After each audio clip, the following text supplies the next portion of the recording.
attempt an opening monologue tonight a little bit in the beginning, like 3 minutes or so or whatever. You'll know. And then sometimes if I like it, it comes out good. I clip that into like a little video. So, um, but and we have Lori Buckley tonight too, Sasha. I think I've seen those. I know what you're talking about, the little behind the scenes videos you do. Okay, cool. She's sitting on the webcam. Yeah, cool. Just me on the webcam. All right, cool. I'm here. I'm with you. I'm all the way through it. Okay, Sasha. Sasha, are you there? Sasha. She did not answer. We have another phone number for her. I'm gonna try that one. Okay, great.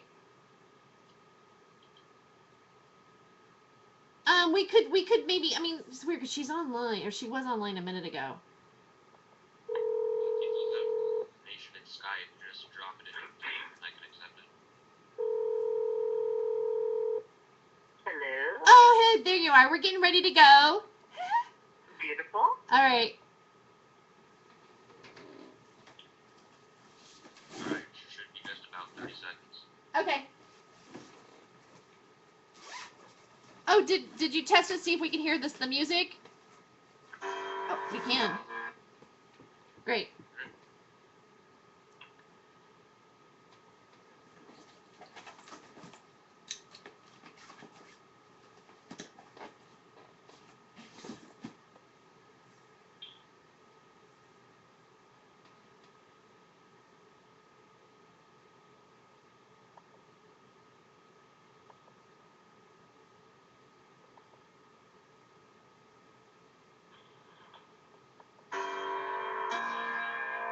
Imagine a town where there are no small joints, just small stoners, where Kush is a girl's best friend, and law breaking is the new liberty. It's the Hollywood Hemtress Hour, hosted by your honey blonde Hemtress, Terry Joyce. Oh, welcome to Hollywood Hemtress Hour on the Time for Hemp Network. And again, we are the only pro-cannabis network on iHeartRadio, and we're very pleased to say that. Welcome to the Midnight Hour. Thank you so much for listening to us. We have a great show tonight. I'm actually very excited for the show. One of my favorite friends is here tonight co-hosting with me, Lori Buckley. And also we have Buddy Plant, who is a very funny comedian, and we're going to bring him on the show here in just a moment. And I want to give a shout out to my friend, I think he's tuning in right now, my friend Adam White, who is one of the build sites and stuff like that for the Liberty Beacon, which I'm about to get a site on. So just so you know, if you want to know where that's at, it's at the libertybeacon.com. And some of these guys are in Canada and also in all over the world. So I want to say hi. And so there's a lot been going on. There's a lot of disinformation on the internet about a lot of things, actually. But one of the things that I'm really disappointed about, and I was hoping that it was true, is that it was talking about some of the baseball stadiums in Colorado and how they were going to be selling marijuana brownies at the concession stand, and apparently that is not going to happen. And it was kind of odd anyways to think that they would be selling marijuana brownies at the show, because basically you don't really imagine, like, somehow, like, it seems like baseball is in brownies just really kind of, marijuana brownies maybe don't mix, or contact sports maybe doesn't mix, or I don't know. It might be kind of cool because America is, they say baseball is like our favorite pastime sport, but I think maybe if you had a marijuana brownie, that could become a very, convoluted topic. Like, what do you mean it's a pastime sport? Does that mean the past is in the now? Or I don't know. Do they do the wave at baseball games, or is that just football? I'm such a dork. I should know these things. What happens at baseball games? All I know about baseball games, like I really don't care about sports that much. I really just care about like if I go to a baseball game, I'm going, where's the peanuts at? Like I just want to eat a bag of peanuts and maybe have a hot dog. But I really shouldn't have a hot dog because hot dogs are just full of pork and crap. See, don't you think a marijuana brownie would be better than having like this pork filled, hot dog? I mean, at least the brownie would it would be high in fiber, and I think that maybe would be good for you. Anyway, yeah. So I found out that that's a fallacy. That came out on well, it was like one of those places like Snopes or whatever. I mean, now you just got to double check every article to see if it's true or not. And apparently, the pop brownies were too good to be true. But you know what? I have a dream. I have a dream that one day we shall see pop brownies at the baseball games, and it will be a home run. So, I have faith that there will be, who knows? There'll be cannabis flavored popcorn. No, the flavor is not really that good. There'll be cannabis popcorn. You can sprinkle a little bit on your popcorn. Maybe it'll be like another one of those little salt shaker things, that you get at when you go see a movie. Some cheese sauce. You put a little bit of pot on top of it, and fly with your popcorn. So I don't know. I'm thinking about all the concoctions that could happen at a baseball game. Maybe there's a way to make cannabis peanut butter, or maybe the pizza would have weed in it, or I don't know. I mean, one could only dream. If we could, like, I guess, like, if it was like, how like they have those virtual worlds, like a Sims world. It would be kind of fun if I had my own Sims world and I could create my world as a Sim character, but it was a real world, which really is kind of maybe possible, actually. I know that sometimes we think about, like, creating these virtual worlds, but what if the virtual world really is the real world? I don't know. Okay. Maybe I smoked a little too much tonight. But, it would be fun to, like, have, like, I feel for me, I'm too bored with baseball. I actually need some weed to get through it. No, wait, that's football. All right, I'm going to stop rambling on this subject matter about pot brownies at the ballpark. And so now I'm going to start our show off with my guest. I'd like to introduce, first of all, Lori Buckley to the show. She's co-hosting with me. Hello, Lori. Hello, pleasure to be here, and I love your vision. Oh, my vision? Yes, of the brownies at the game. Brownies at the game. I think that would make me even go to the game, because I am that person where, it's like, well, you want to go to the sports event? And I'm like, can I bring a book?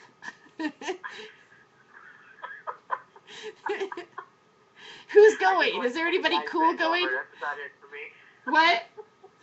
I just like it in football. They used to say I was a sports editor for a while, but it was really just because I was such a good sport. I didn't know. I ran newspapers. Yes, I had to put it in, but it wasn't really. Once I stopped dating a sports handicapper, I wasn't that interested anymore.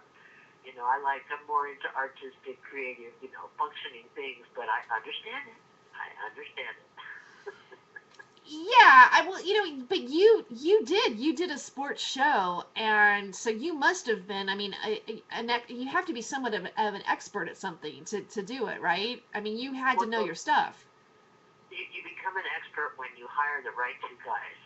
Okay. And that's what I did. I had the greatest guys, and we produced the Vegas Sporting Edge for about 4 years in Vegas, and it was hot. It was great information because handicapping was coming into its full bloom, sports handicapping, and it was the first time it actually had been legalized above ground, shall we say.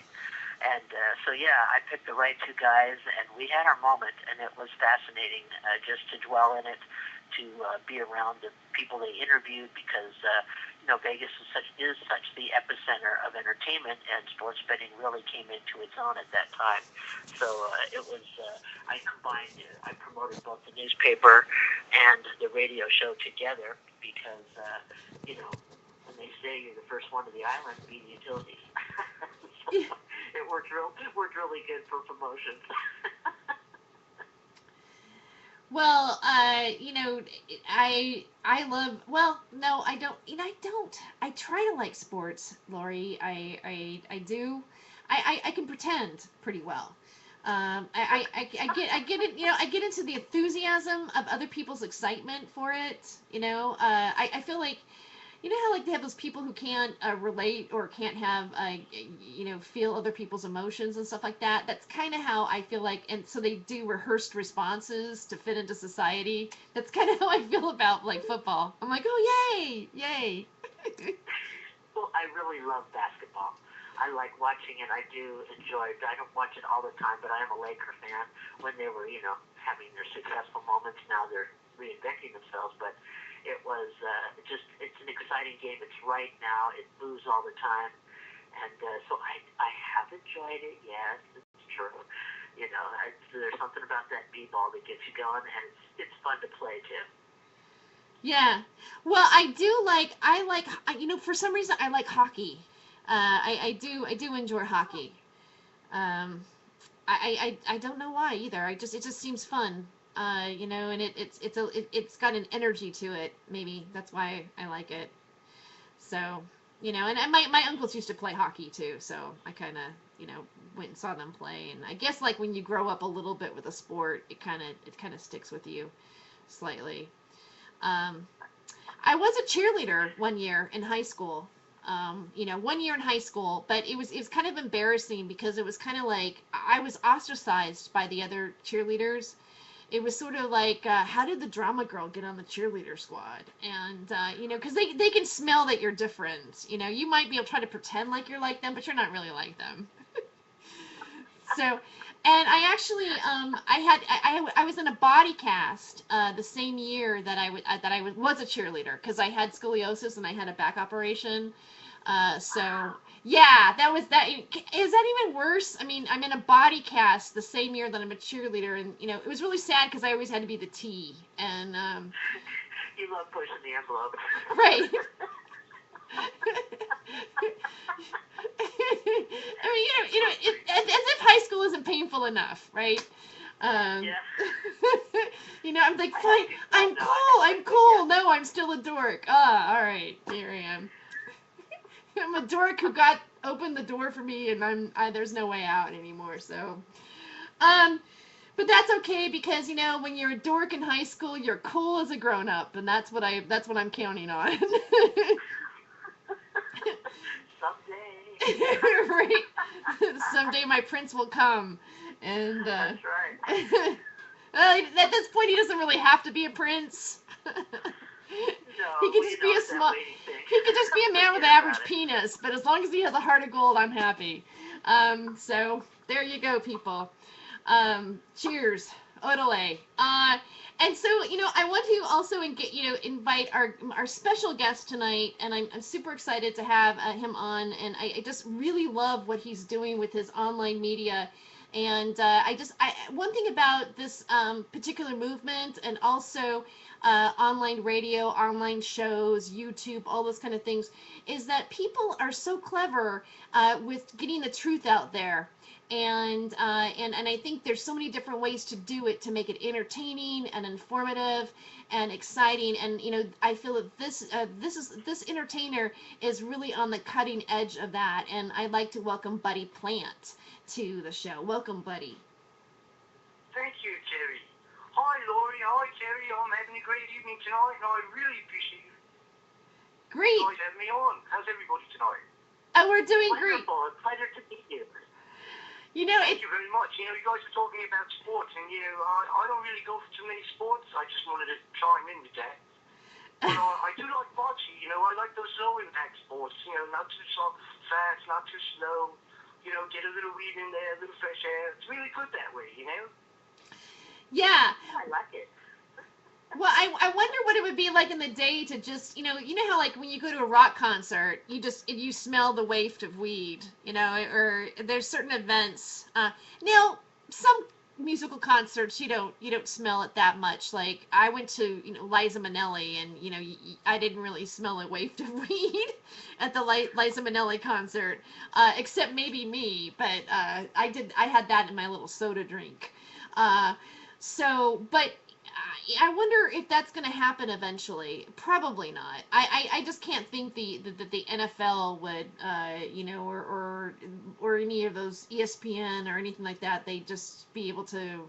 They'd allow that. I just don't think. I have a doomsday attitude towards that particular day. But who knows? Who knows? Maybe wrestling. Wrestling would be really cool to like watch on pot brownies. Yes. Oh, yes, definitely. But apparently, now they outlawed. I didn't outlaw it. I mean, it's not that they outlawed wrestling, but they've dropped wrestling from the Olympics, which is really weird because didn't that come from the Greeks and the Romans? Didn't like Yes, wasn't wrestling the first thing that they did? Like the homoerotic one? I don't know. They just couldn't wait to get a hold of each other. Right. So we do have to go to our first commercial break here in a moment. But before we go, Buddy, I just wanted to ask you briefly, how long have you been doing stand-up? Oh, I've been doing stand-up my whole life. Well, actually, it's hard to get off the floor with the amount of weed that I smoke. But, it's called it stand-up, so, it's kind of stand-up-ish. Yeah. And then now, have you always done your stand-up? Has it always been somewhat about marijuana? Has marijuana always been involved with it, or did you just do stand-up out first, not about marijuana? Did the chicken become, did it come, because I was a comedian and then started doing comedy about marijuana. Was it the other way around for you? The character of me, Buddy Grant, has always been about marijuana, and I was asked to be in this an animated cartoon show, actually, called The Smith Show. They're America's favorite censored familia. They're about, very popular right now, actually. They're about, they own a restaurant in Hollywood, California. There are 5 of them in the family. And on the show, Buddy was a recurring guest who did quite well. And then they brought him back. And then they offered me my own show. And now I have my own website with my own little bits that I put on. And I'm developing that. And I've learned to bring that into my passion, which is making sure that there's full legalization for everyone across the planet. That's about it. That is so wonderful. And just so the listeners know, we have your videos are approximately about 3 minutes long, and we'll get to that in a moment. But we have 4 episodes, 3-minute episodes that we're going to play throughout the show tonight. And I'm looking forward to doing that. But first, we've got to take a commercial break. So we'll be right back with more Hollywood Hempress Hour. Stay tuned.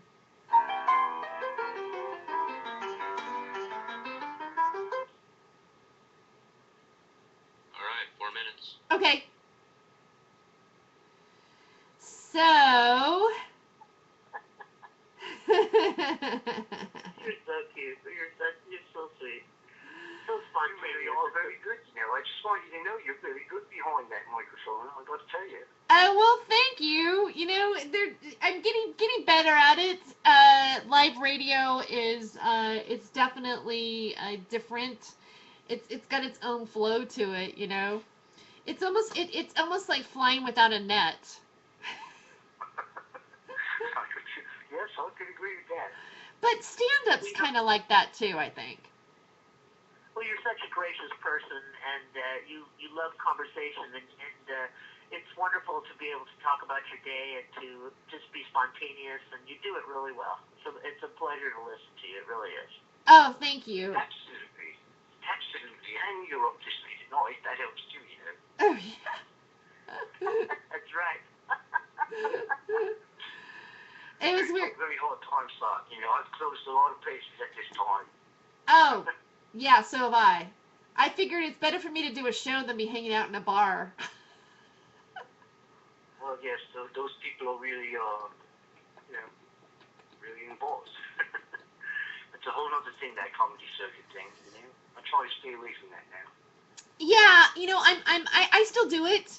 I still like the live stand up. I'm leaving tomorrow to do I'm going to be working in Pendleton, Oregon, and at the Wild Horse Casino, And then I'm at the Epic Bowling Center in Klamath Falls. So that will be fun. I'm working with a comedian named Jonas Barnes, and so I still enjoy the live performance, but I like doing this too. I like radio. Very good at it. It's different because if you're doing something where you're wondering if it's funny or not on the radio, you don't really know because you don't really hear a laugh. Uh, but then again, I don't think every single second needs to be funny like it is on stage. Because I think like when you're doing stand up, you kind of want to have a certain amount of laughs happening per 30 seconds or whatever.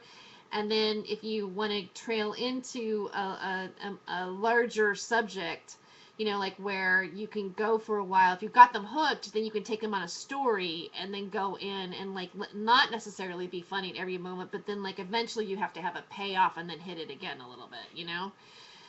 That's kind of how I feel at the moment on stand up. So stand up is kind of doesn't really in some ways almost doesn't really give you as much freedom as radio does in some ways.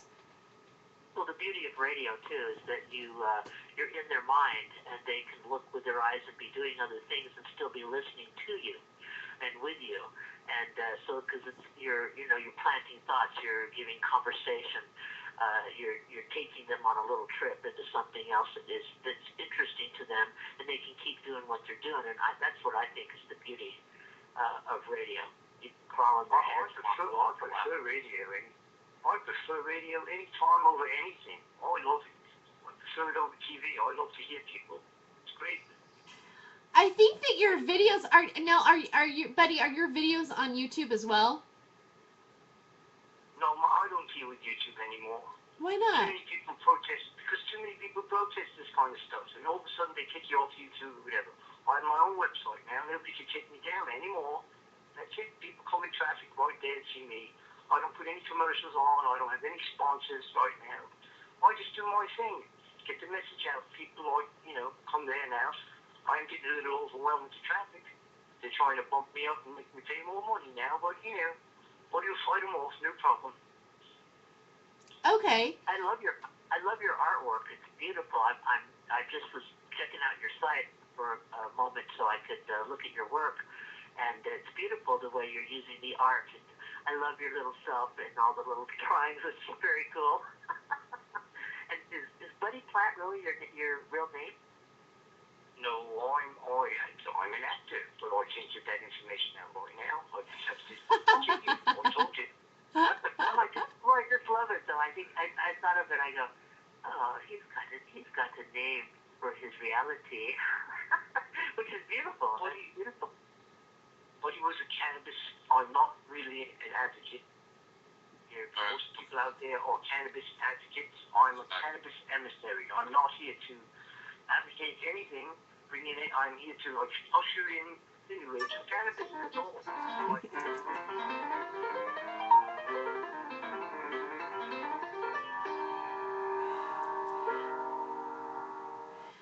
We're back with more Hollywood Hempress Hour on the Time for Hemp Network.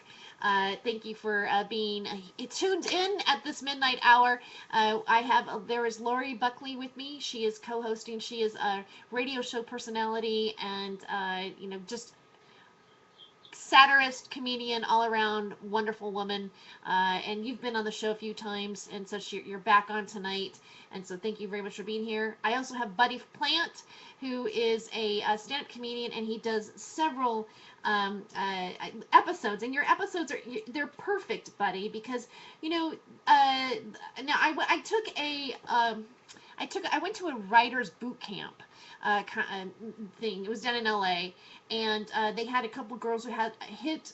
Now their series was on YouTube. They hit like 3-minute series that was becoming really, really popular, and a lot of different shows have been launched with just 3 minutes. And they say 3 minutes is really kind of key to doing these like little short episode kind of series. They're just prime for people to listen to, and you get a lot of information out in the 3 minutes. I just really loved listening to your videos, or your MP3s, because you sent me in MP3 form, and we do have a couple.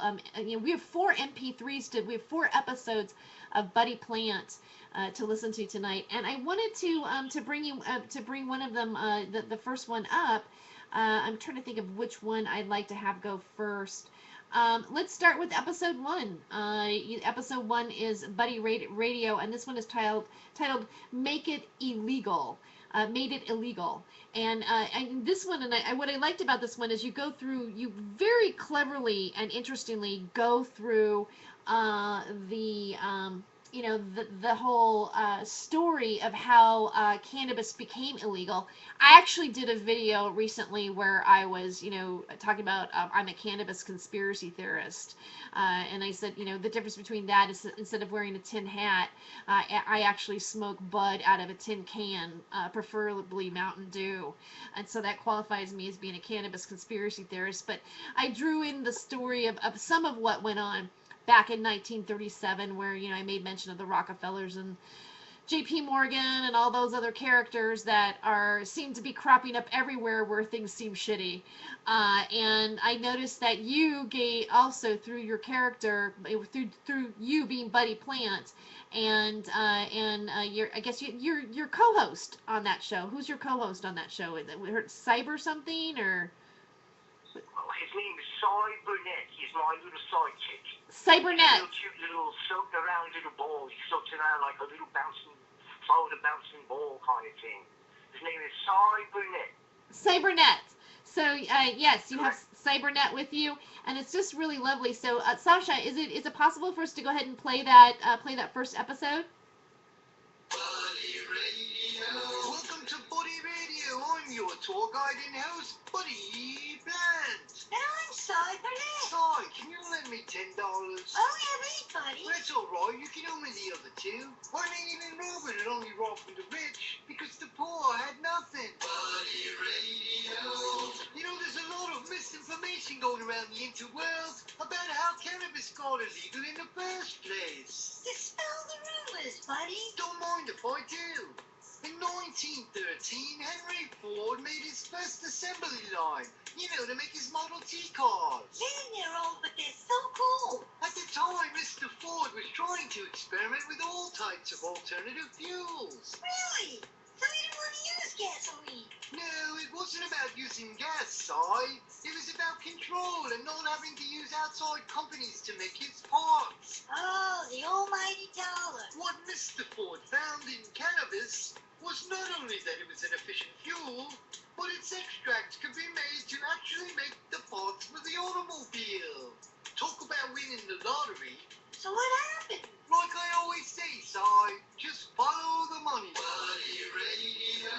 All this news of alternative fuels was very bad for a man named Andrew Mellon, who owned most of the Gulf Oil Corporation. Oh. After all, he just opened his first gas station. Oh. Now, Mr. Mellon was also Secretary of the Treasury under President Herbert Hoover. Of course he was. And as luck would have it, Mr. Mellon just happened to own Mellon Bank, the 6th largest bank in the United States. You're kidding, right? Secretary of the Treasury and you own a bank? Wait, Cy, it gets even better. Buddy Radio. The Mellon Bank had most of its money behind this company called the DuPont Corporation, who was making synthetic rubber, plastic, rayon, and paints. Let me guess. All made with crude oil. Mellon was extremely heavily invested in DuPont's sulfur-based process, which turned wood pulp into paper. Oh. In 1916, Mellon's investments took a flop on the floor. The U.S. Department of Agriculture chief said hemp paper was better than wood paper. Oh. Now's where it gets really good. Buddy Radio. In the 1930s, a man named William Randolph Hearst had a whole huge newspaper industry. He was heavily invested in thousands of acres of timberland to make wood pulp for his papers. Really? Hearst was already dealing with DuPont buying chemicals for his own paperwork, so he teamed up with the DuPont Corporation on the mission to make cannabis illegal. Oh, now I see. Just follow the money. Buddy Radio.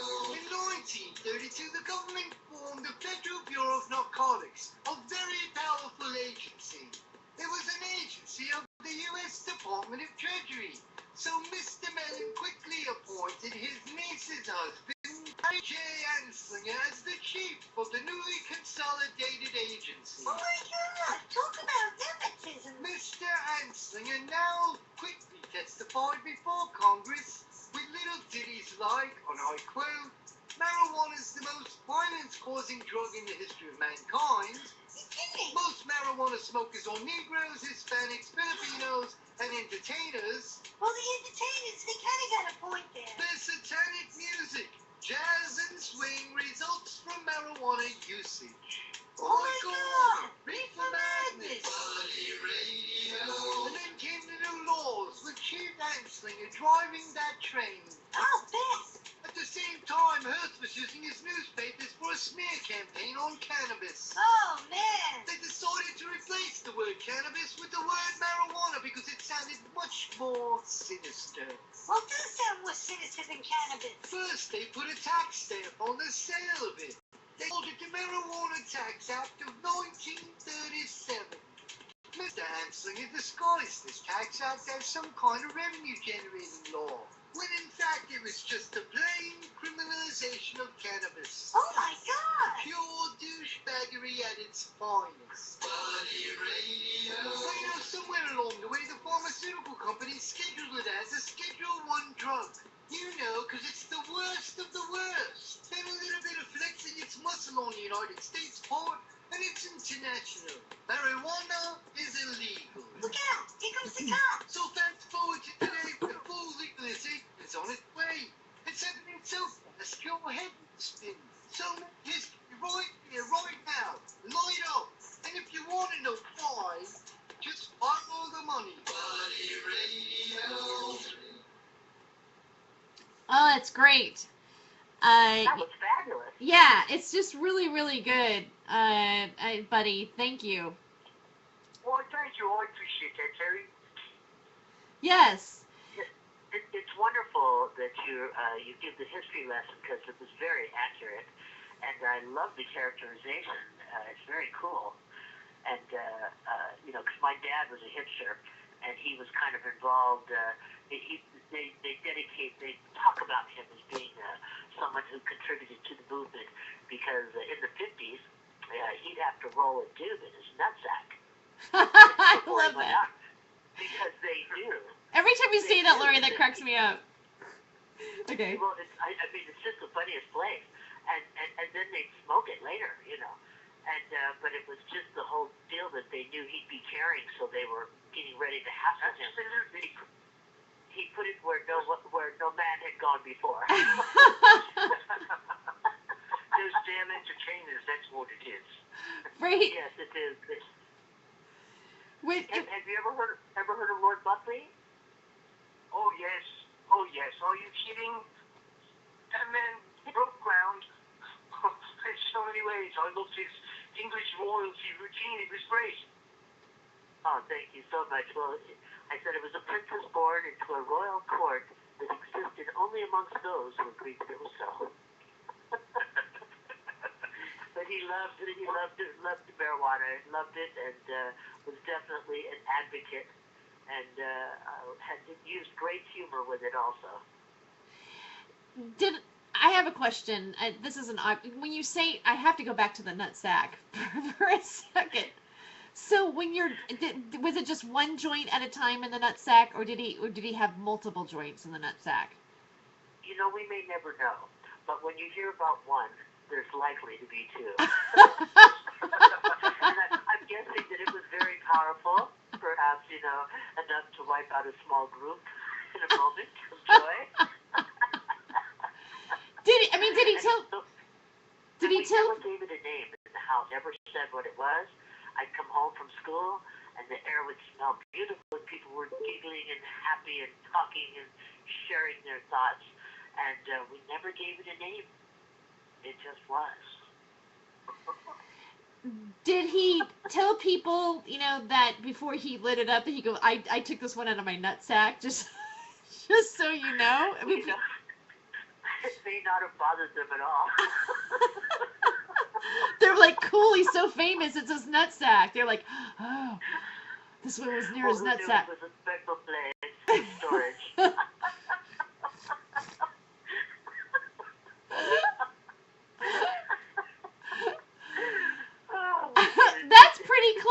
I mean, you just go, I think I'm going to put a joint here and I'm going to get away with it. So I'll go right now to my gum box. Right. You know what? I'm looking for my lighter right now, myself. Aren't you happy marijuana's legal in some states now? Because, you know, if your dad was here now, he wouldn't have to hide it in his nutsack. Well, you know, it's such a beautiful time. Even I myself never thought I would live long enough to see it come to sensory. And it's a beautiful thing to have a medical card and to walk freely, and it's you know, it's always and will continue to be such a cool, beautiful thing.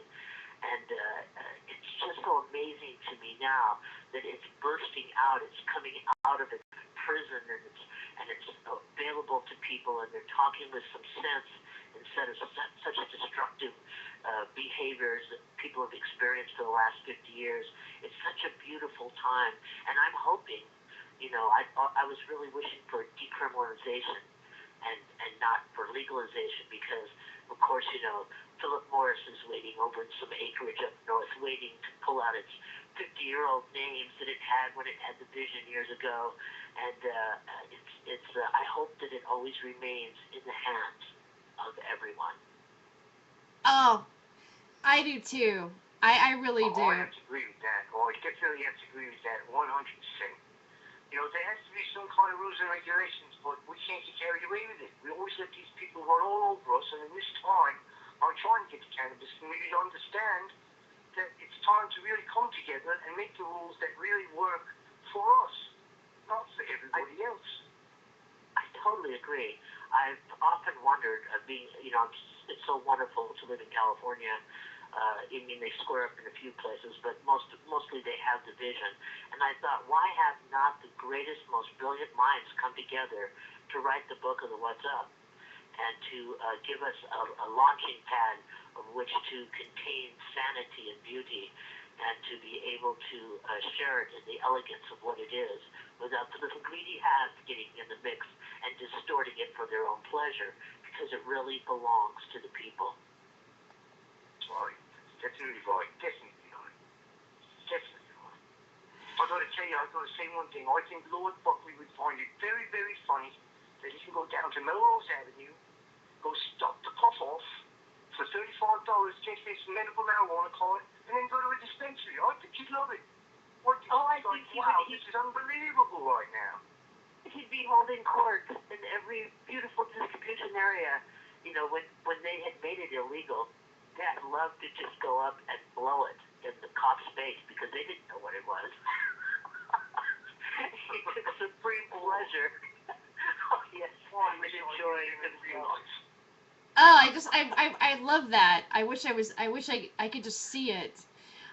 You know, what a wonderful. I wish I was there to take a picture of it. Anyway, you know what? It is time to take a commercial break, and just I want the listeners to know that this is Buddy Plant, not Steve Danks on the show. It's so weird. You sound just like Steve Danks, which is he just joined our network. He just started. Lori, he just launched his own show, HempWorks. Wow. Yeah, Wow. he's on the Time for Hemp network now with his own show. Yeah. Well, all those Brits sound alike. Don't worry. Nobody makes you. So you know what? We do need to take a break. We'll be right back with more Hollywood Hempress Hour. Keep listening. We'll be right back. All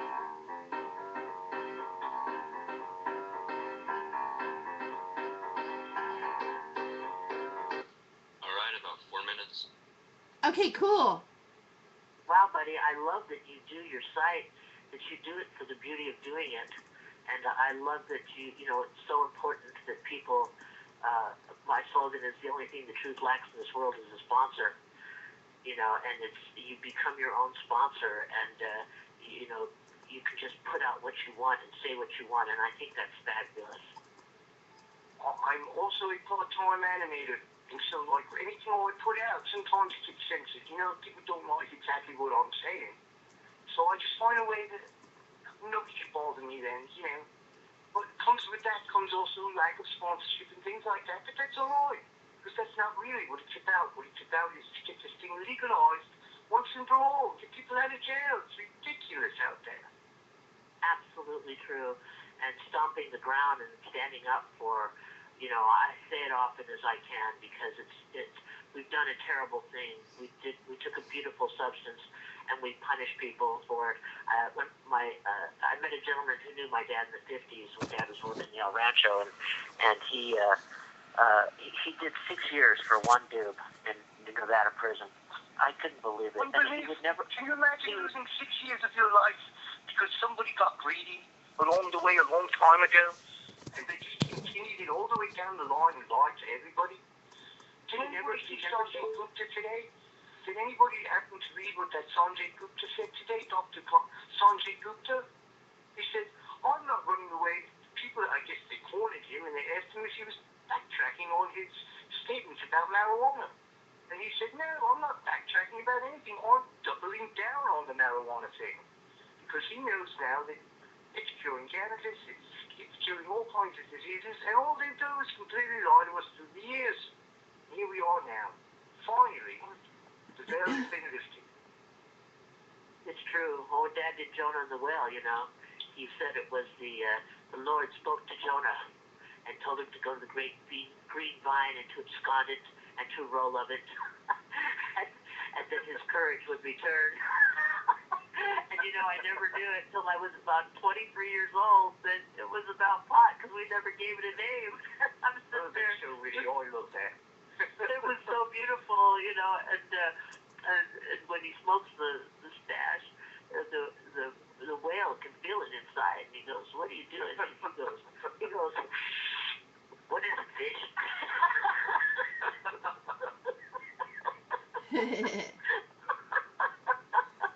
That's pretty funny. I like that.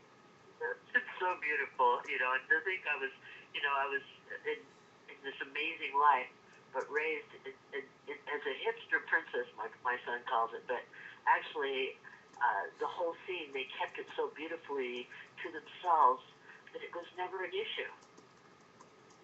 It was Well, at that time they had to keep it to themselves too. It's very, very important to do that. Something if you put it out there in the open, you could find yourself in some trouble, really. Still, people have enemies, in life. Lord Buckley, though, I gotta say one thing: he made the best faces. He had the most comedic faces. He was up there with Lord Jackie Gleason in the face department. I always enjoyed his faces. That's what I loved about him. Yes, he could turn into an old man within seconds. He loved people so much that he became a mimic early in his life, and he just loved to pull tail. He loved to yank you over the chain, and he loved to take you on an adventure, and he used every single power he had to bring you to the story and through the story. And my mother said his first obligation to his audience was to make them happy, and then it was to entertain them, and then it was to teach. And I feel you're doing that in your spots. You're with your wonderful characterization and your little helper, and you're bringing them what's going on and the way you incorporate, bring in and out the music. It's wonderful, wonderful work. Well, thank you, Mr. Lawley. I really appreciate that. I really do. I have a lot of fans and followers. Not everybody can see me and Facebook me, because they're afraid of what the law will say and whatever. But that's all right.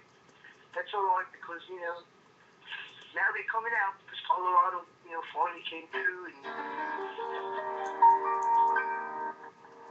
Hello, and we are back with more Hollywood Hemptress Hour on the Time for Hemp Network. Thank you so much for listening tonight. Just letting you know, too, that we are a global broadcasting network, meaning that we broadcast all throughout the entire planet. And we have shows that are in France. They're in French. And also in Spanish. We have Mike Bafari, who broadcasts out of near Argentina and South America. He is also going to be in Chile for a little while, and apparently there's a hemp museum that they are going to be opening. I believe it's in October. I have to check on the month, but they're opening up a museum in Chile, and Chris Conrad's going to be going there also, who's from the Time for Hemp Network, and some other people to make this happen. So yeah, we're expanding. And then we also have Steve Danks, who is broadcasting out of the UK, and I'm out of Vancouver, Washington, which is one of the legal states in the United States right now to smoke marijuana recreationally. And I do enjoy living here in the freedom of gay marriage and cannabis. Who could be happier? And you know, we've had a guest on the show, Chris Matthews and Shane Yoakum, and they were part of the Cascadian Care Group, and they've been on twice now. We've been keeping up to date. There's a bit of a battle going on in the Beaverton, Oregon area, where the local city council is wanting to, and the city itself is wanting to ban the medical marijuana dispensaries from being in Beaverton, and so that medical marijuana patients who live in Beaverton will have to travel 45 minutes, maybe an hour to get their medicine, and they want to be able to they want to have safe access. There's a battle that's been going on with a bill being passed which would allow cities to decide whether or not they want to have medical marijuana dispensaries, and it was postponed a little bit. It's kind of going through this big battle, and he has posted a couple things in the Global Freedom and Light Movement, which is a group that I started on Facebook. And if you are listening and you want to join us, we talk about it's global freedom and light. It's about being light, having light and knowledge and freedom, and to have it be global, and it's the movement of our own empowerment. So post anything you want. We like things about cannabis. We love things about Fukushima, chemtrails, aliens, anything that you feel. Edward Snowden. There's tons and tons of topics that we like to discuss in the forum, or just whatever. I mean, it's a place where it's a community that's developing. And so Chris Matthews, posted something to keep us informed. In the post, and I just want to read his words to you, so because not everybody knows who he is, or you might know who he is. Chris Matthews writes, what are lawmakers thinking when they vote for a bill to become law with the jurisdiction of something is better than nothing? Write your city council, state senators, state reps, and tell them how you feel. Actually do it. It seems like they are making legislation just to make legislation. Look up your representatives here and tell them to vote no on the House tomorrow on SB 1531. And if they vote yes, make sure your state senator knows how you feel, that you feel the same. The time to voice your opinion is now, before it's too late. This goes for all Oregonians.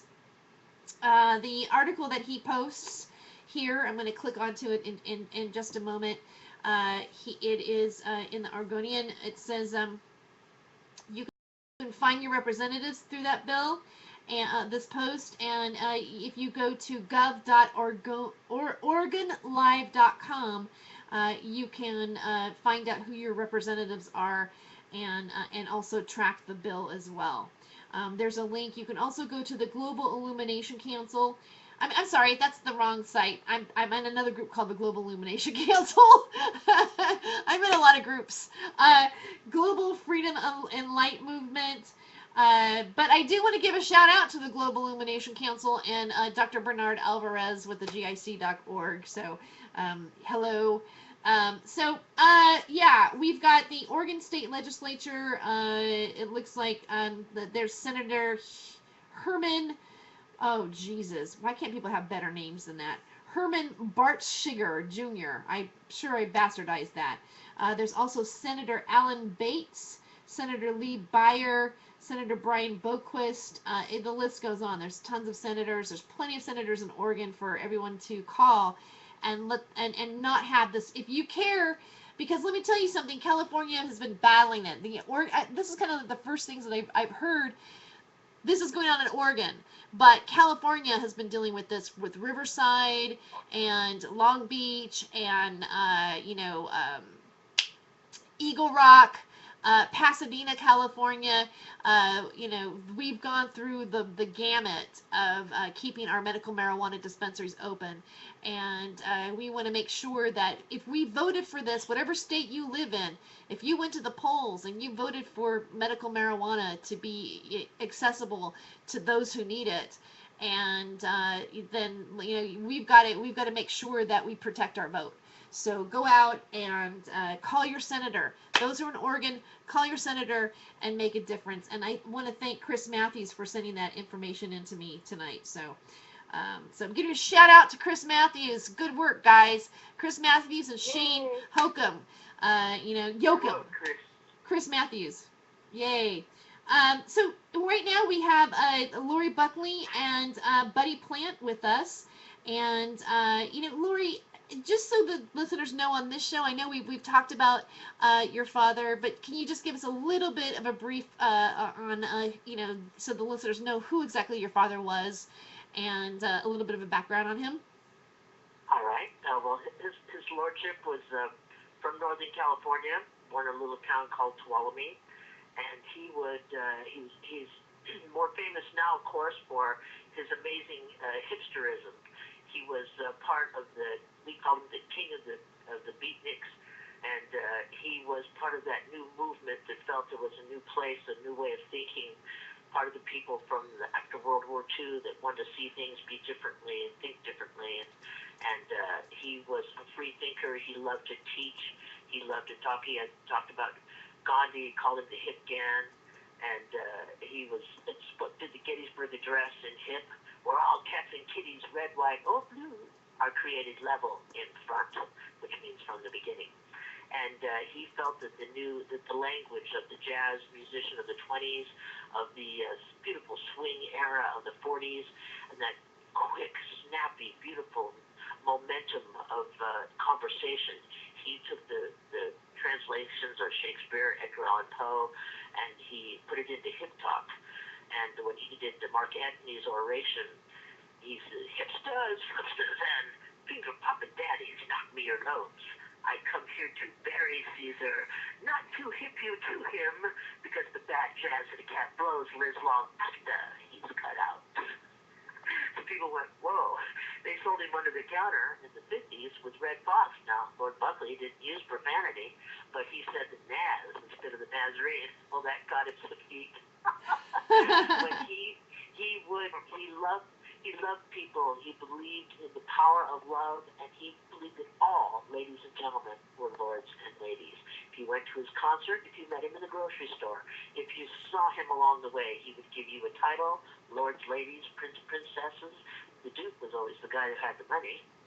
And he wanted people to know they were beautiful, and that when you came into his presence, he uplifted you and told you stories. So when you came out, you were thinking and grooving and feeling alive and feeling beautiful. And that's really what he did. That was his message. And it's a joyful thing. I believe within the next year or so, we will see some documentaries on him. We will eventually see a motion picture, and some will be reading the book, which I am working on now, so that they can understand the coolness and the beauty of language. And of course, he said, from the American Beauty Negro, who had to laugh at so many things that were not funny until it deepened the wells of their humor. He was just such a gas. And so we're just blessed in the influence, of course, Bill Cosby, George Carlin, Robin Williams. And I've gotten so over the years that I can just hear my dad's voice in a comedian. I know right away whether he's actually heard of Dad or not. I can hear it in his pentameter. And so he had such a rhythmic beauty to his speech that it's a magical thing. And he struggles, of course. Being a hipster was not the easiest gig in the world, but he was part of the free thinkers like Allen Ginsberg and Kerouac. They thought differently. They wanted people to live and feel good. It wasn't about what car you were driving or how big your house was. It was about love and caring about people and being nicer. He said the rich have to give to the people who don't have anything and be kind and be gracious. And he loved manners. He taught people manners even if they didn't have any, so that they could at least understand what it looked like. which I thought was a hell of an effort. And it was just a beautiful thing. And when we carry on and groove on the beauty of people, something wonderful happens. And I find it missing. I'm always going to be a fan of the underdog and the people that are struggling, because those are the people that you want to reach out to. And I really, not that the wealthy don't need a little chatter from time to time to inspire them, because imagine the beauty they could do if they stopped worshiping money and just began to share and uplift people. It would be remarkable, and that's where I'd like to see it go. And I know that's why all of us right now, and all the listeners out there that are understanding the beautiful beauty of the whole cannabis movement and hemp legalized in Nebraska. Oh my God, we would have never seen that day. But His Lordship believed in people and in the dynamics of their thinking and consciousness. And these are the gifts that we have. Whether you have money in the bank or not, you have beauty, you have inspiration, you have possibilities. And that's who he was. Wonderful. You know what?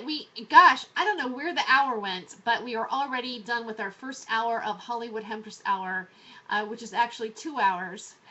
But I don't really care anymore, because I always say time doesn't really exist. I actually saw a video.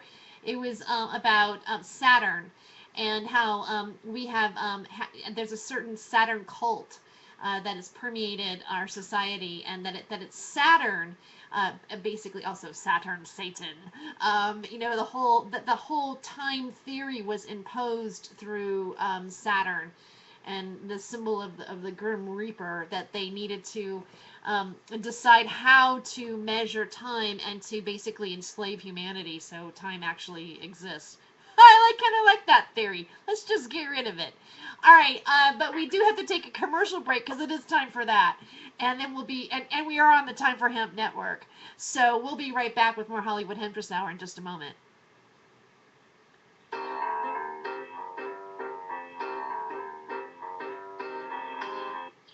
right, 4 minutes. Okay.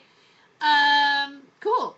And then, Buddy, I'll start this next segment off with doing another one of your clips. All right. And I guess we can go to number 2, which is Won't Die from Cannabis.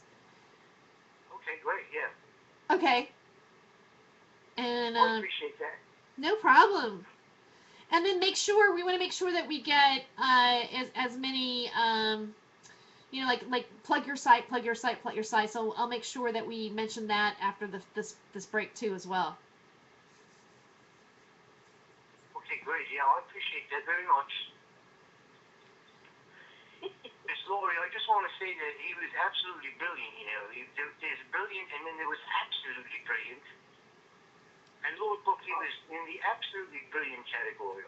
Any given day of the week, any given day of the hour. Oh, thank you so much. Buddy, he would love it that you got him, because it was an amazing thing, to have lived the life with him, because I would only know him for 12 years. And but he was so powerful and so dynamic in his spirit and the way in which he thought. And he was an avid reader. He'd go through the newspapers every day. He had a little something to say. And it's no wonder it's so hard for me to give up newspapers, and attach myself to the internet. But I'm getting along. But it was, he was really so. My mother said his only fault was that he didn't realize how beautiful he was, and how hard it must have been. He did his act for the squares. Let's say that affectionately. And then as he began to be possessed by he said he nearly starved to death doing the hip material, but it possessed him in such a beautiful way that he could not stop it. And somehow Stuck to his guns. That was the important thing. He stuck to his guns all the way down. Oh, I love it. It's great. It's fantastic. It's such an inspirational story. Yes, it's a love story. It's a love story for sure, and an encouragement to all those out there doing something that's original, like yourself. When's your book coming out? When's your book coming out? I'm right now, I've just transcribed the first edition, which was done many, many years ago. And now I went out and mortgaged my house years ago when my dad's sister was losing her sight. And my brothers were always fighting about things. I didn't really know what it was about. But I went out and mortgaged my house and did hundreds of interviews across America and created a manuscript. And I just sat down and went on to live. And so now I'm back on it because I think it's important that people understand how he lived, how it was for him, and so that because there's only just a few of us left that actually, I only have my brother Richard. My brother Fred passed away a couple years ago, and so I'm feeling re-inspired again to share the story, and having some people help me a little bit so that I've had no peers really to discuss it with, and so that's what I'm venturing forth with now, because I realize that inspires me along the way as I'm putting all these pieces together. And when you read the beautiful words of my mother, oh, she was such a trip. And she loved Dad so much, and she carried on his legacy for all the years after he passed. And she said when people came to our house that they stepped into a different time, a different place where everyone was thought of as the beautiful people that they wanted to be, whether they were there or not. But that the dimension of time changed because the greatest thing in our family was the magnificence of the conversation. You'd have live music, you'd have entertainers, you'd have people Dad met from AA. He loved the collective, beautiful mixture of people. And he had such a deep compassion for them that you can hear it in his material, you can hear it in the way he speaks, and all of his amazing entertainment capabilities, he used every inch of them to draw you closer into his moment. And how lucky we are that we have all these Sasha? recordings left. 10 seconds. Okay, all right.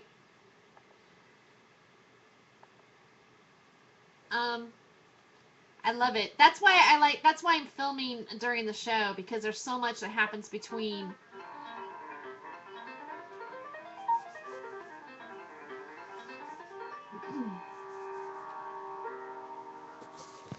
And welcome back to Hollywood Hemptress Hour on the Time for Hemp Network. We are the only pro-cannabis network on iHeartRadio, and we are global.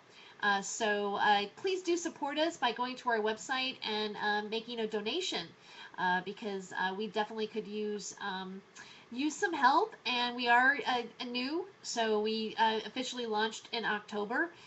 So our website is timeforhemp.com. And we thank you already, because we know you already did it. So we really appreciate it. And with me is Buddy Plant, as well as co-hosting Lori Buckley. And Buddy, I want to play another one of your episodes. And also, where would our listeners find you again? Just give your website out. My website would be www.buddyplant.com. Wonderful. And what would people find there? Because it seems like you have quite a lot of different categories on your website. Well, I have a lot of animated bits from my show. They're all being put together in one show as soon as I can get it all together. Great. Well, we do have the next clip that I'm going to play, and this one it's episode 2. How many episodes do you have in the can now? Oh, there's almost close to 30 now, 28, 29, 27, somewhere in there. Oh my goodness! When did you start when did you start doing the show? Oh, I do like 2 episodes a week, sometimes 3, depending on how good the read is. So, it's a month, 2 months maybe. What happened was, any time I tried to be Buddy Plant on Facebook, no one would be my friend because of the content of what I talked about. Uh-huh. Now, all of a sudden, since Colorado made everything legal now, everybody wants to be my friend. So, everybody's surfacing on Facebook, trending Buddy, and now I'm building my following on what they call social media. I'm taking my underground following out into the public. We'll see how it works. Well, I think I do find a difference too. Now that Colorado has legalized it, I also feel because I've been out about this for a while, for about since 2007. And when I first started becoming vocal about cannabis, I had people telling me, "Oh, don't do it. Your career, it's not going to be good." And it's like, who cares? The only thing I could see was like that it wasn't right. What our government was doing about it, and I felt like I voted for this, and the first time I get near a dispensary, I have a gun in my face by the feds, and something's not right here with this picture. Something's wrong, and I couldn't get off the subject matter. I had to do something about it. I myself had a very intense pot brownie after a lot of stuff happened. Like it was like a circle of events that took place, and I actually did see I did see it. I saw the hemp plant. I saw everything with my pot brownie, and went, oh my god, this is like beyond what I thought. This is there is nothing more important than doing something about making this plant be free, because it's so connected to everything else. It's to oil, big money, corporations, pharmaceutical companies, freedom, everything. It's all about people wanting to make their legislature work for them. I mean, I feel that when you vote for something, and you have to keep going and going on and fighting still within the city structure, like they're doing in Beaverton, to actually implement what people really actually voted for, is beyond me. It's beyond me that we have to even go through that. And why can't it just be simple? I voted for it, now let's do it. We voted for it, let's do it. If the people want it, then why can't it happen? And when you once you start to like look at everything again, I always say it's like an octopus. It's all connected. That's how I really know that we're all one and we're all connected. Because for me, can definitely see the through line.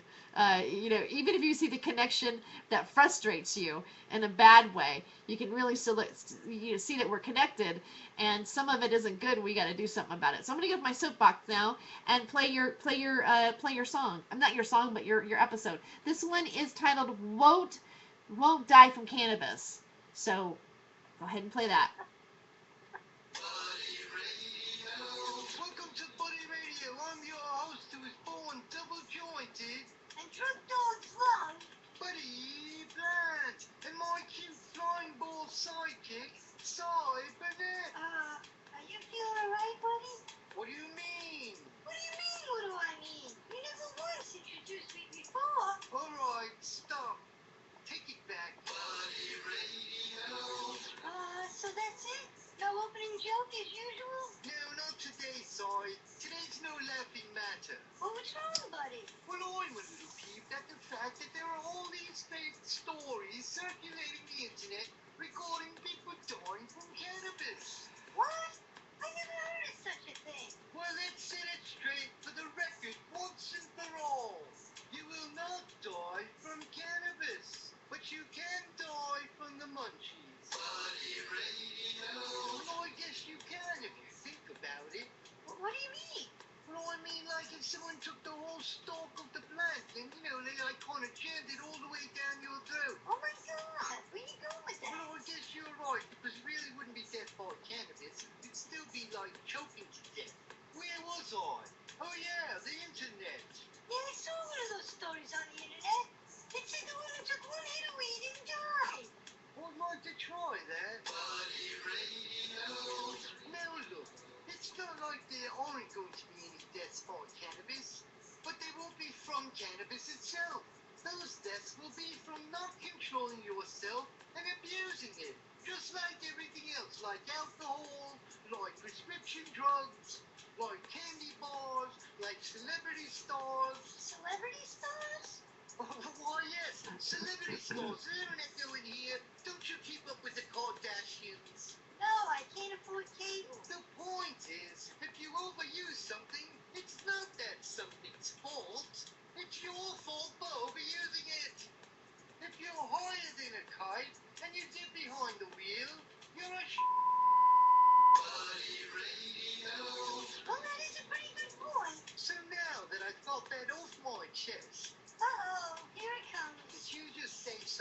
side.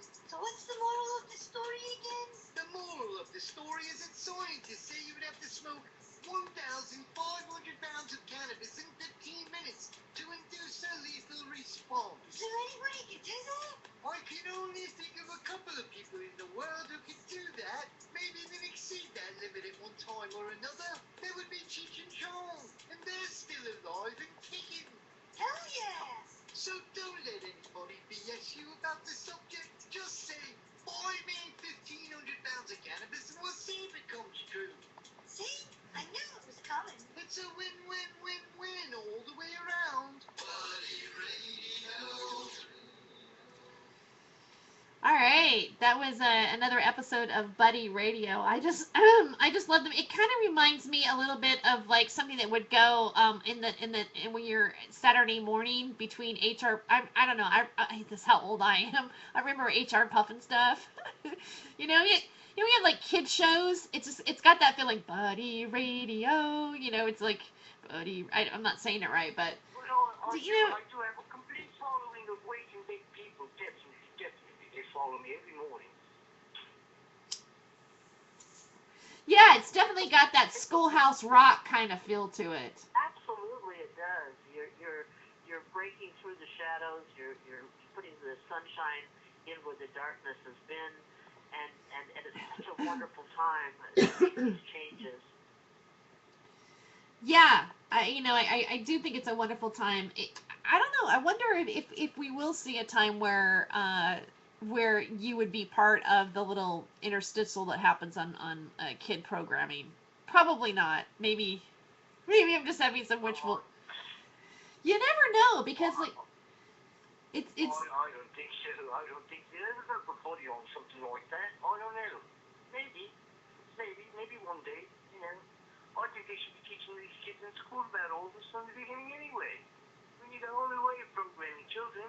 They're not like we used to be when we went to school. They go to school a different way now with little pads in front of them and little electronics. That's what the future is. Well, it is that, and so now if they have that, they can probably see, yeah, darn it, they can always see, I'm sorry, I got distracted there for a minute. Somebody, I did smoke a little bit right now while I'm doing the show, and apparently somebody noticed it. I just read it. They go, yeah, we hear you coughing. I'm like, I got caught. You know what? It's the Hollywood Hemptress Hour. I'm kind of the only one making noise, but a lot of times, some of my guests, you can hear bong rips going on during the show and everything. So, yeah, you got to smoke a little bit in the hour here, have a little bit of fun. I don't know, buddy, have you lit up yet during the show? Absolutely, I'm on my third joint of it. Are you kidding? I got like a half of one left right now. I'm going to roll another one. Oh, wow. The next commercial break. Are you kidding? What about you? Absolutely. What about you, Lori? Have you? Absolutely. Oh, cool. Absolutely. Yeah. We're all here. And also, I have my Hollywood Hemptress Hour Ustream is going on right now too as well. I know that I have one viewer watching. It's probably Jason America. Hi, Jason. If it is Jason, I don't know. Maybe it isn't. It might be Keith Belisle. I'm not sure who it is. It could be my stalker watching right now. It could be someone that I should be afraid of. Could be watching right now. Could be the NSA, but I doubt it. I don't think they're really interested in me. At least they shouldn't be.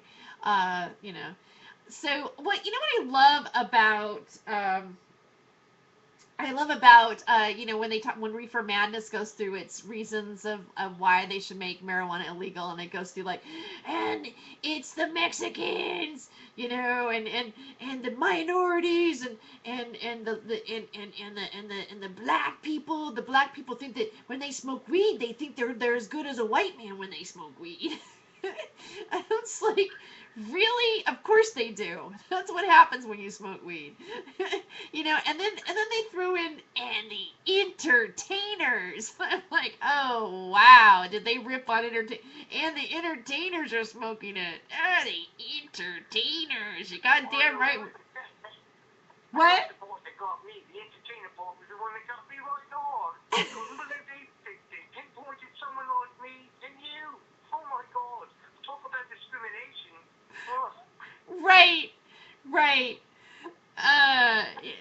The entertainer. I think it's proud. In a sense, being an entertainer, I feel like. Don't you feel like you have a little bit of more of a license, though? They go, well, are you shocked? Of course I get away with it because I'm an entertainer. you know, I mean, The fun is. right. Of course I get away with it because I'm a human. That's it. It's my human right. I'm sorry. It's like being gay. It's another human right. Give me a break. Please. This whole world is screwed up. We need to get right back on track. Let cannabis go everywhere. Straighten the whole world out. Create the new machine, not the war machine, the cannabis machine. Believe me, in the end, they're all going to find, these billionaires are going to find, it's way more profitable than anything else. In the end, we're going to trade in the war machine for the cannabis machine, clean up the skies, especially in Hong Kong. Oh my God. And, move on from there. That's my opinion, just thinking out loud. Well, it's the grand leveler. It's the one that unites everybody together. It's such a beautiful thing to share. And, for years, my dad dealt with alcoholism, and smoking stash really helped him to be able to uplift himself in the times of when uplifting was required. And it just evens the playing field for people. You can sit down and talk and relax. And if you're feeling a little down or things aren't, or you haven't hit your groove, it's such an inspirational thing to do for yourself and to hang with others and just discuss life and have some fun with it. It's really an amazing, amazing situation that's happening now. And I think you both are doing so much to add to to show people how normal it is and how beautiful it can be. And no harm comes from it. It's just a gift, a wonderful gift. I think the universe gave us this gift just so we could all survive. I mean, if we had nothing else tomorrow, I think we could live right off of this planet. I was reading today about how it's the best thing to eat in the world. Put it in your salad. All those leaves I used to throw out, because everybody used to say to me, hey, buddy, how come you don't save those leaves? Oh, I don't know. I'm not really a hash maker. So I threw them out. But now I'm going to start eating them. I read all about it. It was unbelievable, the stories that are out there right now. Every day it's another miracle. I read about people dying from cancer and take the oil and they're better in 90 days. It's amazing what's going on, the miracles. And it just makes me stop and think, how much they lie to us and how much we're just taking it back right now because the veil is lifted. And, people like your dad totally set the door open for people like us right now because we wouldn't be sitting here going, oh my God, in my lifetime this happened. If it wasn't for people like him. So I bow to him when I think about everything like that. And I'm so glad that she put me on the show with you tonight. Thank you very much, Miss Laurie. I appreciate everything your dad did and everything that you said tonight. Oh, thank you so much.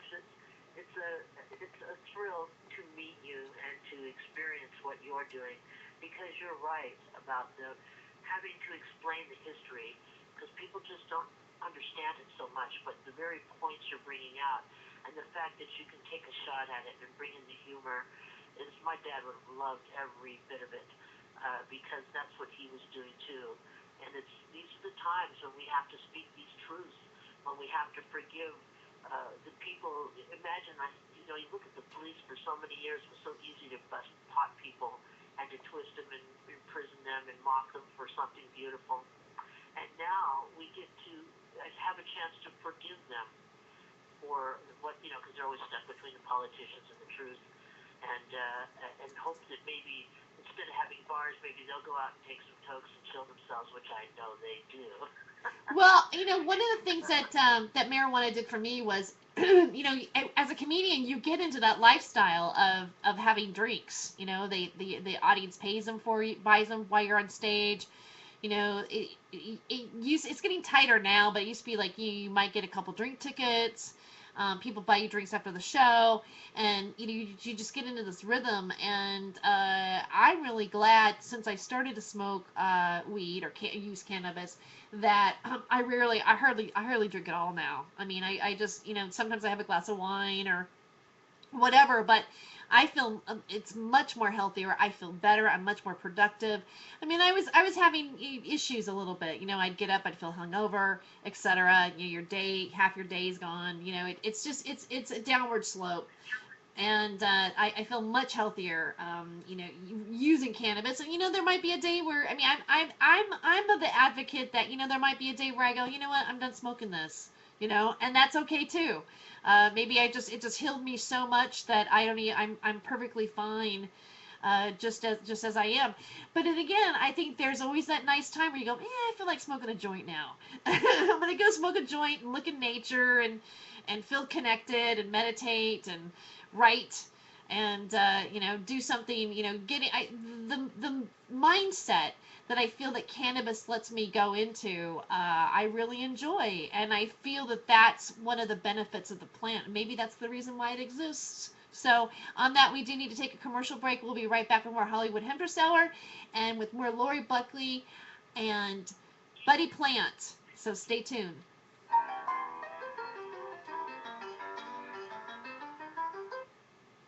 right, 4 minutes. Okay. I just pulled up a thing that said 10,000 inmates will be released from marijuana charges in Italy. Like and share if the United States should do the same. And of course, we know that is true. I saw that meme too. Isn't it beautiful? Yeah. It's a very true thing. They realised, this is first of all the law that they was reading around. It was like one of those greedy laws. And then someone said, hey, let's live together here. And everybody looked, and everybody said, oh yeah, there's one of those greedy laws. Except that over there, they actually took those people and said, we're going to release you. Well, right now, we got things that are very confusing with the way the president is presenting it, the way the government is presenting it, everybody's presenting it. We need to have some kind of unification right now. That's what I think. I think the most beautiful Obama would have really done well right now if he was alive. He would have went mainstream with something like that with the talent that he had. That's what I think. It's the most beautiful confession we've heard in a long time, isn't it? Finally, to see us speaking so openly and what we've known forever, and to see it come to fruition, and to think that the beautiful cannabis bars that will open to where, because Dad used to call alcohol the ignorant oil, and it was, and it's true. I have a friend who believed that every single liquor company owed every musician in the world a pension, because without them they wouldn't have sold so much booze.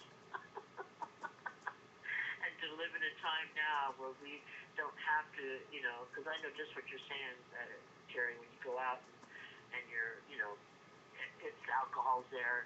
Luckily, I've always been a lightweight myself, but you can see how it's grabbed people, and brings you down, where pot just elevates you and gets you dreaming, gets you thinking, and it's such a beautiful thing to present. And it's like, I'm just so thrilled to have been related to it, and to be able to speak about it as freely as we are now. It's just amazing. Yeah, it is amazing, and there are oh, I can hear myself having a feedback again. I got an echo there. I'm gonna pull this down. I'm excited about these times. That's coming up. I feel that we're it's kind of like we've kind of broken loose in some ways. The surprise winner at the hip tap. What? That was on my end. I opened it. They're all. Oh, okay. I was like, who's that? The voice from above. But I agree. It's like we're finally seeing something magnificent from the age of Aquarius. We're seeing some changes, some revelations. These are exciting times. As crazy as they are, there's madness going on. But those of us that can sit back and be cool, chilling out the nation and the world, is such a beautiful, beautiful thing to be alive at this time and seeing it happen. It's amazing. It's amazing. I can't believe it. Sometimes I just sit there in awe, and I look at all the things that are happening day by day. Not just cannabis, but with the world. Yes, it's in turmoil, but it's in turmoil moving forward in a positive direction in the end. I think we're coming into a really good time soon. I think we're all smart enough to realise a lot of things now. And cannabis may be part of that, it may not be, but we still as a unity as people need to come together. And that's what I'm hoping that we can do.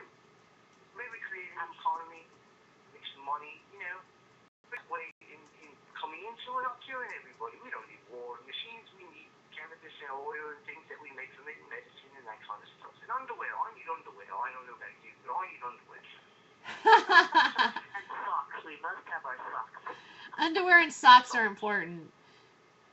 Socks. Yes, we must have socks. You're right. I think this is an exciting time. I think we're 10 jarring minutes? old consciousness. Okay. 10 seconds. 10 seconds. Okay. Oh, wait, 5 10 minutes. Wait. Yeah, right.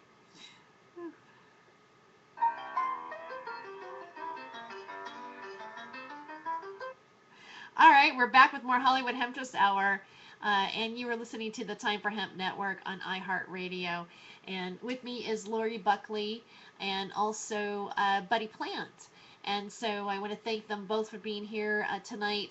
And we just at the break we did listen to an episode of Buddy Plant. The episode that I'm going to play next is one of my favorite ones, and it's about regulation and how a lot of people that are growers or in the movement or people just don't like the word regulation. And I really loved where you go to in this one. So do you want to expound on that a little bit, Buddy? Well, a lot of folks don't like that word regulation because they don't realize that word regulation just means rules. You got to have some kind of rules. I mean, even if you don't have any rules, that's a rule, right? That's the way I look at it. So I'll explain it in this piece coming up. Come on and listen to it. Okay. All right. Can we go ahead and play that? Welcome to Buddy Radio. I'm your friend to the end, especially if you bring your stash, Buddy Plant. And I'm Buddy's partner in crime, I'm not your partner, sorry. That sounds like we're lovers. sidekick in crime, Side Burnett. You know, so I couldn't sleep last night. Then it was about 3 o'clock in the morning. My neighbor comes bang, bang, banging on my door. Really? Well, I would have been furious, but it's lucky for him I was still up, playing my drums. Right, so today's subject is a word that I want to talk about that a lot of people in the cannabis community do not like. The word is called regulate. Uh-oh. Yes, the word regulate. Well, this ought to be popular. Well, as you know, so I tell people all the time, legalize, regulate, educate, and medicate. You left out investigate. Well, I investigate. I don't say that, but it reminds me of a joke. Doesn't everything remind you of a joke? What do you call an alligator wearing a vest? All right, I'll buy it. What? An investigator. You know, sometimes, so I get an email or Facebook feedback from someone who doesn't think that cannabis should be regulated at all. Not at all? Well, they say it's a natural plant given by the universe, to sustain mankind. And there should be no restrictions whatsoever at all. Well, what do you think, buddy? Well, I try not to think, so, it saves energy. But when I do have to think, I think out loudly. What? It saves a step or two. Now, when I say regulate, I don't mean things like the growers that should have to pay to grow, or that you should be told how much you can grow. Well, what do you mean then? I'm talking about the common sense things like driving on cannabis. Oh, that's a can of worms. Well, if it has different effects on different people. Alright, I'll reset the call. I'll call all you guys right back. Oh, really? Okay. About a minute and a half left in the MP3. All right. So are you going to do that right now, or should we just wait till after that's over? We'll be back online in about 30 seconds. Okay.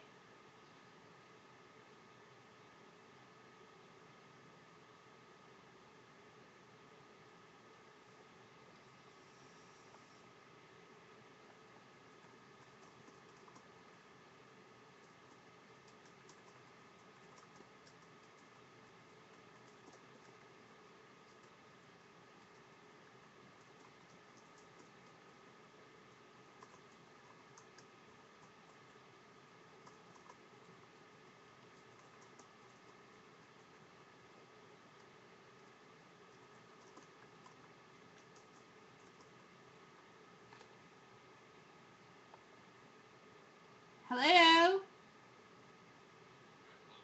Hello? Hello. All right.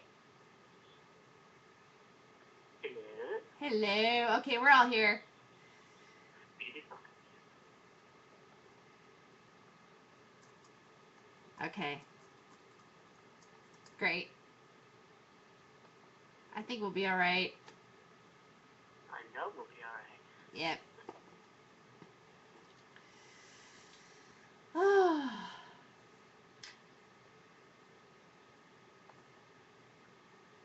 I sure do love the content of your show, baby. So nice. Oh, thank you.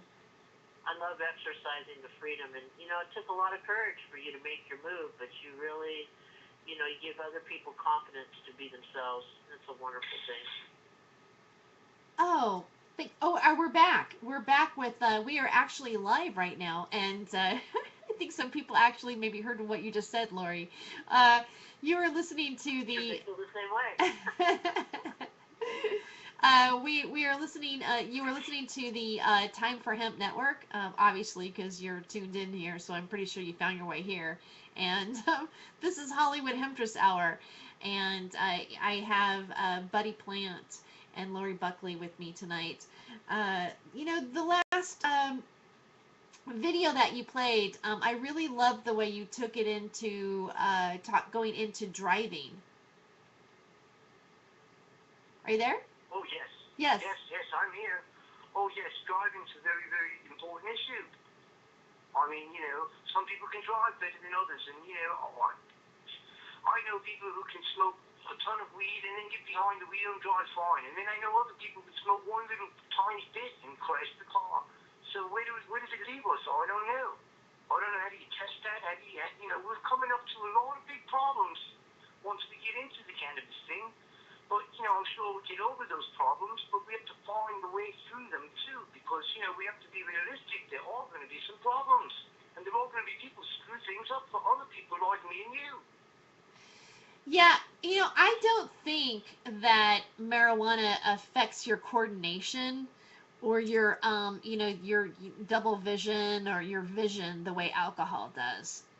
You know, I feel personally way more impaired from drinking than smoking. Although there are times where I feel that smoking's not such a great idea. Because one time, I witnessed my brother. I guess I shouldn't out him. Well, I already outed him. You don't know his name. But my brother and I were having this, you know, we stopped at a stop sign, and my brother turned to me, and I think it felt like he talked to me for an eternity. I mean, just like it was forever. I'm like, okay, I know we're gonna like go forward soon. And eventually my brother goes, "Oh my God, we're not in front of a stoplight." and I was like, "No, we're not." And he goes, "Oh, I was waiting for it to change. Why didn't you say something to me?" I go, "Well, I thought you knew." And he had smoked. I mean, so it was one of those. That was a stoner moment. Now, luckily, we were just at a stop sign, and in a sense, I'm not really, you know, that's probably, I would guess, too impaired to be driving. Oh, I would think so. It's like I said, it's very touchy, you know, because I go up against Mario Andretti tomorrow, you know, Jackie Stewart even. Well, I don't know about Jackie Stewart, he's a fellow UKist, you know, but I think that some of these people can drive and some people can't, and, you know, it's a scary thing, so I don't know where it's going to leave us. And these new tests that they have, that they're trying to give everybody swabs, right down here in LA, they're talking about these swabs that they put in your mouth now, and they check you for DUI. How the hell did you do that? How do you know when I last smoked a joint, or if I did it last week, or whatever, when it stays in your system so long? And a person like me, oh my God, if they tested me, it'd be there for like 3 years if I quit. It wouldn't make a difference. It's got to be like in my skin by now, my hair, my follicles, they're going to roll me up when it's all over and smoke me. They're shitting. Well, they're attempting to bring the laws of the other things and attempting to wrangle in the laws of marijuana, which are different. And my mother used to say, you have to do too much in order to know what enough is. And we all know the adage, piggies must learn. and we all, it's a matter of self-responsibility. Like, you don't want to smoke a big fatty when you're going in to do brain surgery. You know, you begin to figure out, it's like wearing a wardrobe and where you're going to put your mind, you know, because you have the choice. That's the beauty of it. Because, you know, half an hour later you'll be cooled out, you'll be dropped down a level, and so you make your decisions.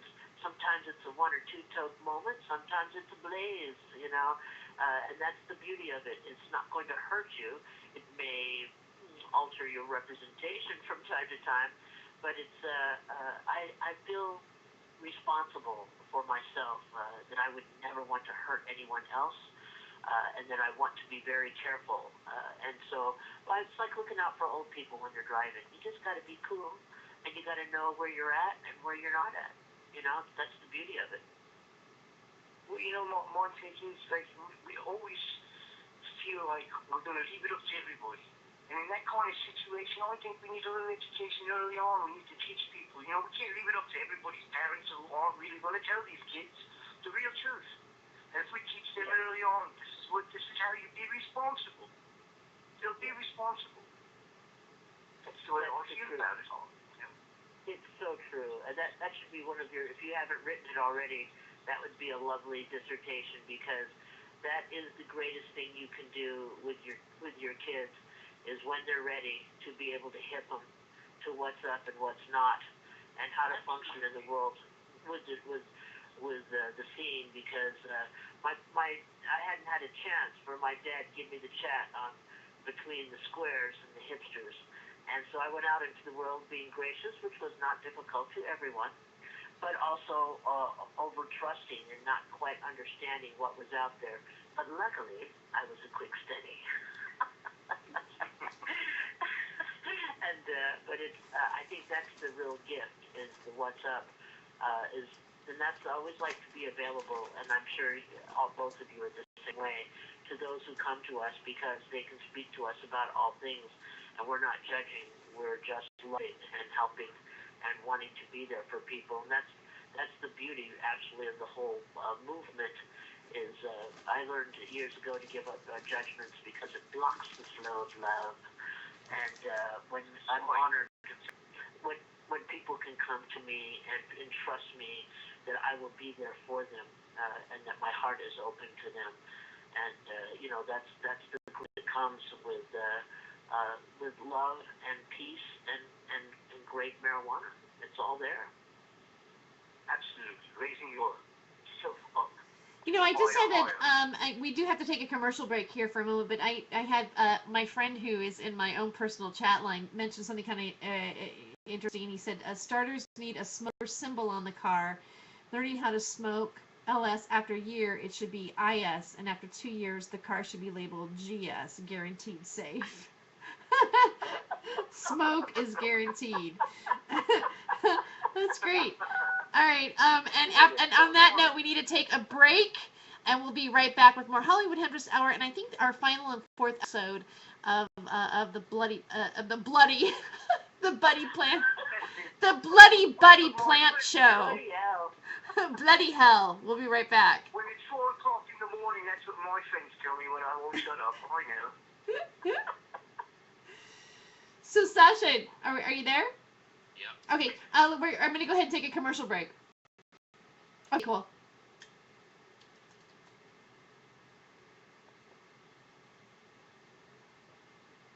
I don't know, do we go in commercial? Yeah. Okay. Do you want to? It was weird. It felt like we were still... I can't tell anymore sometimes. Oh, cool.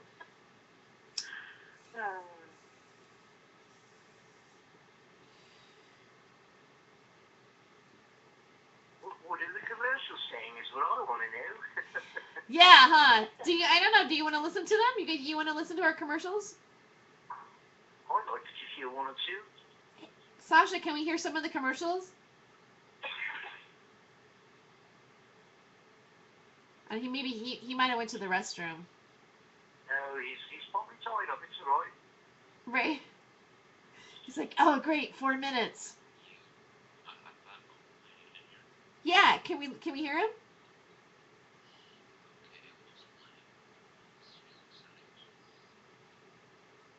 If it's possible. If it's not, we'll...